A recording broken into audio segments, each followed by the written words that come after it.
والسلام على رسول الله وعلى آله وصحبه أجمعين. إن الحمد لله نحمده ونستعينه ونستغفره ونعوذ به من شرور أنفسنا ومن سيئات أعمالنا. عليه دين جانغا دي دفتر من دو نحو الواضح عند إن جانغا ولا يرمى بكرامكوبة ويندم دي دفتر دو عند إن جانغا فيل الأمر إن جانغين كون فيل الماضي إن جانغين كون فيل المضارع إن إني قول نسندتي تتي الفعل no senditi tati ko ɗum woni gollal ko yo tindino fi almadi fi ko feƴƴi ma ɗum almudari fi ko fewndi ma ko aroyta ma ɗum al amri ko tindini fi yamirore. Hande ko ɗo wonɗen e janngude sabu en janngino oɗo e oɗo. Haray ko ɗum woni fiilul amri ko kala ko tindinɗa fi ko yamirore. Joni noon konko yamirta ɗon haray leere ka wowluɗa ɗon haray hunde nden waɗalta o wano simi inni ɗo joni kul ñaamu on andi kami wowli ɗo fi ñaamugol hari on tigi ñaamal taw simi inni idhab yahu ɗo kañum kadi leere kami wowli ɗon hari an a yahaali jaka en andi fiilul amri haray ko tindinta ko fii ko aroyta en yewtino ɗo noon haray fiilul mudare kañum e fiilul amri hino kafi ɓayɗi fof ko fii ko aroyta ɗi yewtata ko waɗeten ni almudari wal amru haray hiɗe kafi honɗum ɗi fof ɗi tindinay koynete mustaqbal ɗi fof hiɗi wawi tindingol fi ko aroyta mais ko honto noon ɗi serti fiilul mudari kañum no wawi tindinde fi ko fewndima fi ko aroyta kono wonda e yamirore. Amru kañum haray ko yamirore jaka en andi gollal imma ngal tindina fi ko feƴƴi ma fi ko fewndi ma fi ko aroyta ma hara ngal tindina fi ko aroyta hara no wondi e yamirore wano no innirɗen ni idhab e kul e simi inni ukhruj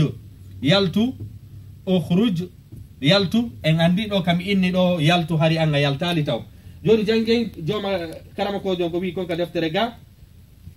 o inni al amsila miseɗen o inni ilab bil kurati fijir ballorre nden at'im qittaka ñammin ñaariru ma ndun nazif siyabaka ko ɗum woni laɓɓin conci ma ɗin nam mubakkiran waaloyo heña ko ɗum woni ɗanoyo heña tamahal fi sayri yaaru dowi ka yaadu ma ajid madga ta'ami ko ɗum woni waawu ƴakkitugol ñamete on. joni noon ko ɗum woni fiilul amri ɗo o inni ilab fijir at'im ñammin nazif laɓɓin nam ɗano tamahal waɗu doy ajid waawu ko ɗiɗo innete fiilul amri sabu haray ko yamirore haray hiɗi tindini ko ɗum woni ko yamirore waɗayde e jamanu aroyaygo ngun. joni noon sen daari honɗum waddi ɗo joni koyen ekkito ko honno lirbortoɗa fiilul amri o inni ilab ko ɗum woni fijir ko min ilab fiilu amrin مبني على السكون يعني فعل الأمر فعل الماضي يبنى كان ينكو بناء ودرت أن يكون دون بناء. فعل المضارع كان يعرب ويبنى في حالتين إذا اتصلت بنون التوكيد المباشر سواء كان ثقيلا أو خفيفا وإذا اتصلت بنون الإناث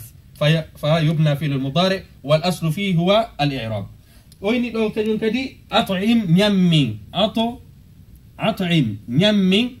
هذا إن فعل الأمر مبني على السكون. أنا عندي فعل الأمر كانوا كوكوال ساكتورتو بين لو كدي نظف كود أكدو ونلابين لو كانوا كدي كفعل الأمر كقول لالتندينغال في يميرور هذا إنهم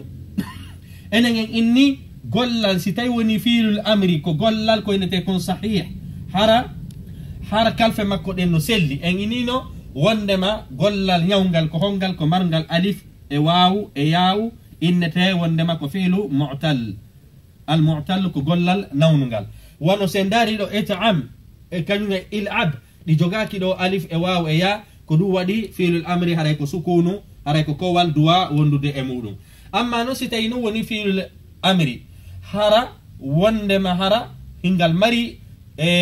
kalfe ñawɗe ɗen imma alif a waw a yaw ko waɗirta fiilul amri ko montugol haray halfere ñawde nden wano simini naama o waalike naama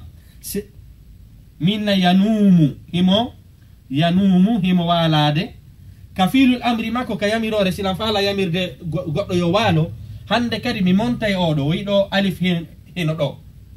waaw hino ɗo ko ɗum noon innete kalfe ñawɗe ɗen hande kadi ka fiilul amri makko mi haykay kalfe ñawɗe ɗen minna nam ko ɗum woni ɗaano jaken andi fiilul amri kañum fiilul amri si gollal ngal ko sellungal haray ko kowal gollal ngal duwa sakkitorde si gollal ngal wona sellungal haray ko haykugol kalfe ñawɗe ɗen hande kadi sakkitorto ko ɗum waɗi oɗo nam ko fiilul amri li annama o inni noon ka deftere makko ga alqaida fiilul amri ko woni gollal fi yamirore huwa kullu fi'lin ko kala gollal yutlabu minhu husula shay'in fi zamanin madi tawata hara nden hunde ɗon ko tindinta ko hunde waɗayde e jamanu wondema aroyaygo ngun hara no wondi e yamirore jake andi fiilul amri ɗen hatto jeni sarteji ɗiɗi sarti arano on ko gollal tindinaygal fi ko waɗoyta sarti ɗiɗaɓo on kañum kadi koyo taw hara yamirore no nder ton on andi ɗo simi inni ɗo joni fijir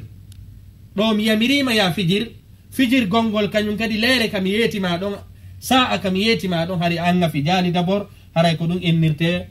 innete fiilul amri donc kalir bagol ko min abu fiilu amri mabni ala sukun ɗo kañum kadi ko min fiilul amri mabni ala al-sukun haray ko ni hande en gayni golleji ɗin e ni golleji ɗin fof ka haala arabu ko be wona madi ma wona mudari ma wona amru kañum koko tindinta fi ko aroyta haray kadi no wondi e yamirore mudari u koko tindinta fi ko aroyta ma ko fewndi hara wonda e yamirore haray madi kañum kadi koko tindinta fi ko feƴƴi haray ko ni golleji ɗin tati woniri ka haala arabu kala gollal ngal wowluɗa ngal yaltata e ɗi peeji ɗo tati haray hiɗen hatta e o darsu men ɗo wassalamu aleykum wa rahmatullahi wa barakatuh.